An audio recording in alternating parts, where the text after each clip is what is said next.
Hi and welcome to Sounds Heavenly. My name's Steve and I make the cables that connect Bang and Olufsen. Now today's a classic Bang and Olufsen product review, the wonderful Beocenter 3300 that you see behind me. But today this is a special one. This is particularly special for me because this is where my love for B&O all began.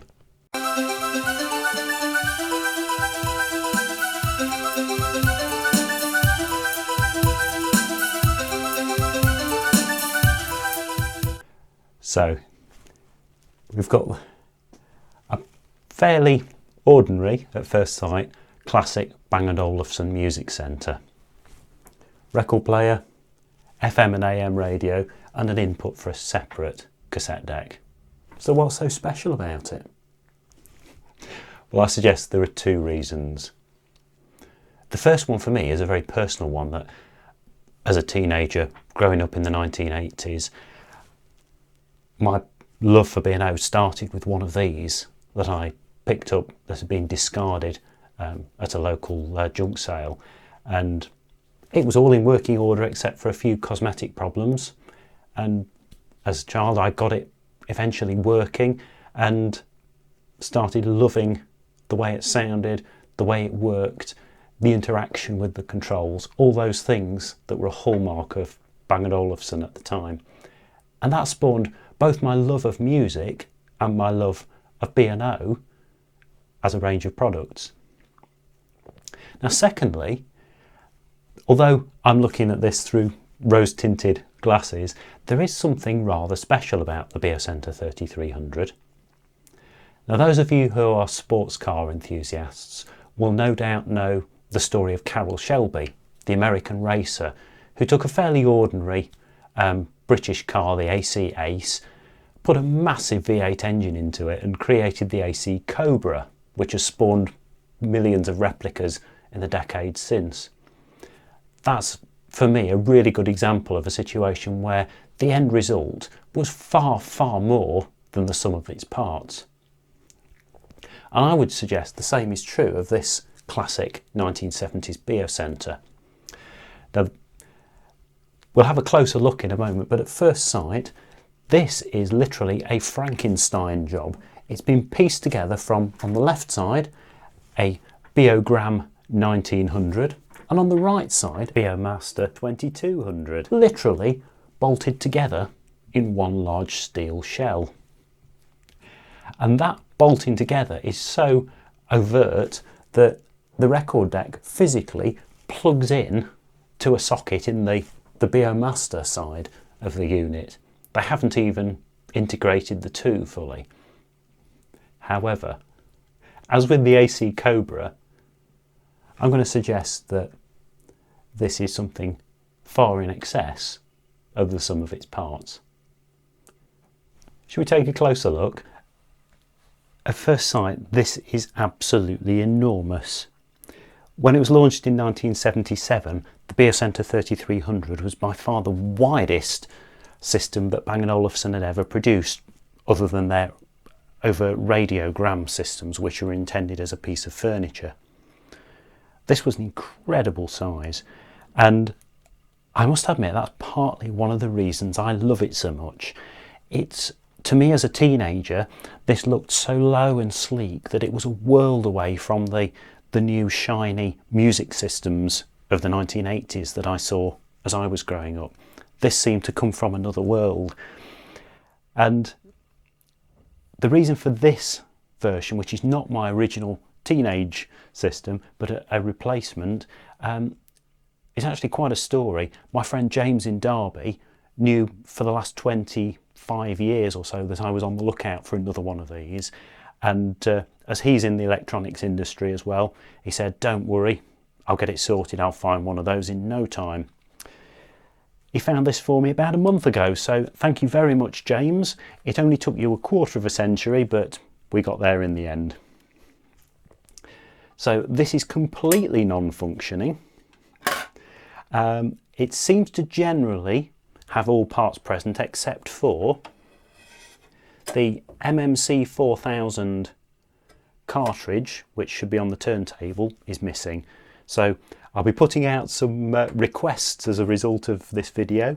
If you have an MMC 4000 or one of the later MMC 20 cartridges that you'd be willing to let me purchase from you, please get in touch. And also this automated switch panel, which was intended to let you select an input, tape, phono or radio, and then it would latch. This is actually faulty on this one. The latch isn't working. So again, if you're watching the video and you have one of these switch panels, please let me know.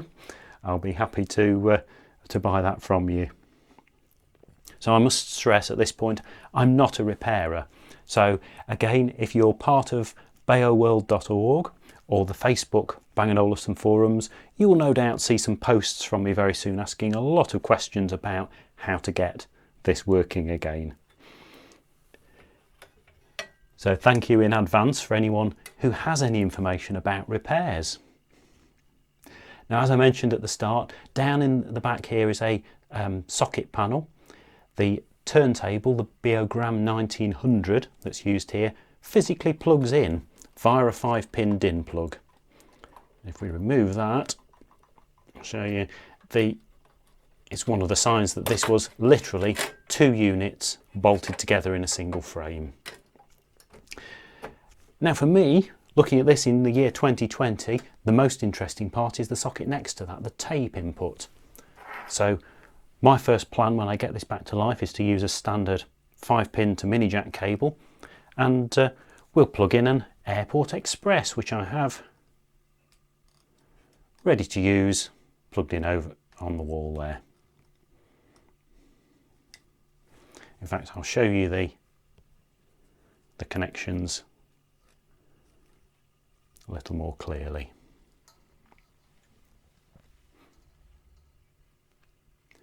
So we've got sockets for AM and FM radio, as well as for 2 pairs of loudspeakers. Now, depending on which power output specifications you want to believe, this unit has somewhere between 40 and 75 watts per channel output. Suffice to say, this is powerful. I had, back in my teenage years, a pair of giant and very ugly Wharfedale speakers connected to my Beocenter, and it was incredibly loud. I could get the pictures to shake on the walls downstairs in the room below where I was using this, and our house was solidly built. So this is quite a unit, and I'm actually really looking forward to getting this back to full health. As you'll see, it's in a very sorry state.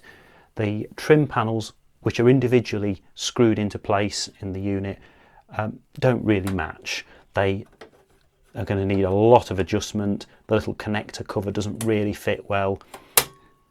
The door, which should spring up automatically when you press the release button, doesn't open without, there we go, a little bit of persuasion.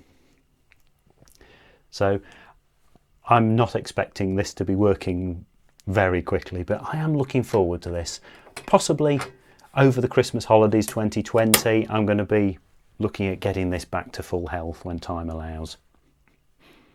And I also want to be able to then follow up with a further video and show you all its full glory, because it's quite a wonderful thing when it's working. Beolab 1900 was an automatic turntable. You could, although it's not remotely controlled, you could press the relevant button for the speed of record you wanted. The tone arm would automatically find its position, and at the end of the record it would lift and return and switch itself off. It's belt driven, very good quality, low noise turntable with a very well damped chassis. So it was, I remember from my teenage years, it was pretty much immune to any amount of dancing and movement in the room. We had numerous parties that were all fueled by the Beocenter. Also, the radio displays light up beautifully, and which unfortunately I can't show you at the moment, and the 2 radio tuning lights will glow in different brightnesses depending on the accuracy of your tuning of the radio station. So as you turn the wonderful flush recessed dial, the lights will glow in turn, and when they're both equally illuminated, you've got perfect tuning on your station. Again, radio quality was incredible.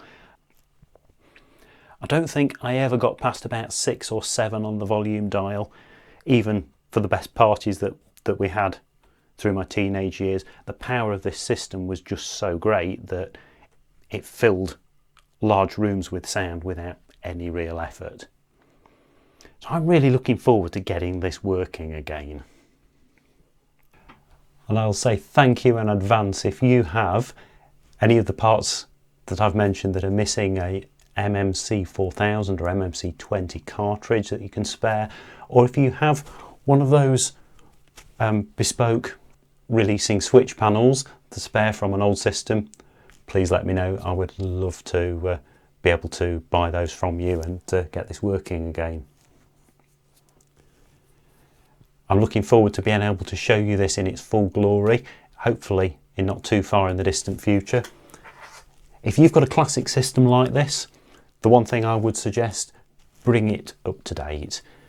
Simple cable with the 5-pin tape connector and a mini jack, and you can go from the Airport Express that I've got there, a Bluetooth receiver, a phone, a laptop, Chromecast audio, pretty much any device that's got your streaming internet music, and this 1970s system is immediately bang up to date. I haven't yet decided what speakers to add to this, so please let me know in the comments what you would recommend. Should I go back to the 70s and put the matching rosewood Beovox speakers on there? I'm sort of leaning towards going a bit more 1980s, maybe some Redline 6000s, something like that, or possibly even using a little converter to give this line outputs ready for Beolab speakers. This might actually work really nicely with some Beolab 8000s.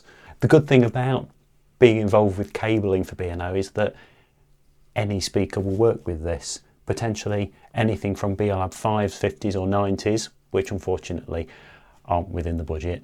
Going right back to Beovox CX speakers, any of the uniphase speakers from the 70s, everything is possible. So please let me know. What do you think will sound good and work well with this system? Thank you very much for watching.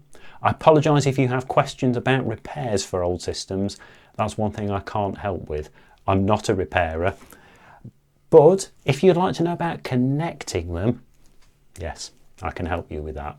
So please, any questions, feel free to get in touch in the comments below, or for anything technical, please have a look on my website, soundsheavenly.com.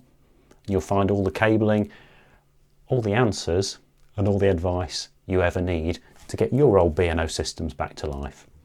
If you haven't already subscribed, please consider doing that now. I regularly make new audio, video and Bang and Olufsen specific videos. So I look forward to seeing you in the next video. Thank you.